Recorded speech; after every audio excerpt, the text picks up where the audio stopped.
4 ოქტომბერს მოძრაობა რუსთაველის გამზირის მიერ თბილისში დაანონსებულ დემონსტრაციასთან დაკავშირებით საინფორმაციო კამპანია გრძელდება. ერთიანი ნაციონალური მოძრაობის წევრებმა თათია ნიკოლაშვილმა, ბესო ქათამაძემ და ირინა ზარანდიამ მოსაწვევები დღეს ჩოხატაურში დაარიგეს და ხალხს 4 ოქტომბერს 16 საათზე დედაქალაქში საკანონმდებლო ორგანოსთან შეკრებისკენ მოუწოდეს. ლევან ხაბეიშვილის მშობლიურ ჩოხატაურში ნამდვილად ის განწყობებია, რომელიც ახლა არის მთელ საქართველოში. 13 წლის მანძილზე ივანიშვილმა პირველად აღიარა მარცხი ქართულ ხალხთან და ლევან ხაბეიშვილთან მისი დაჭერით. სიტყვის გამო არის ეს ადამიანი დაკავებული და ახლა არის ჯერი ქართულ ხალხზე ერთად 4 ოქტომბერს ქუძზე კაცი რუსთაველზე და ერთად უნდა გავიმარჯვოთ 4-ში 4 საათზე გელოდებით ყველას მთელი საქართველოდან. მოვიარეთ ჩოხატაური.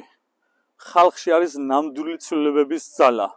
4 ოქტომბერს რუსთაველის გამზირზე ერთი ფულიანი მოხუცი კაცი დაინახავს და იგრძნობს ქართველი ხალხის გამოღვიძებული ადამიანების ერთმუშტად შეკრულის ნამდვილ ძალას, რათა გაუშვას ეს ერთი კრიმინალში, კორუფციაში ჩაფლული რუსი კაცი იქ, საიდანაც მოვიდა.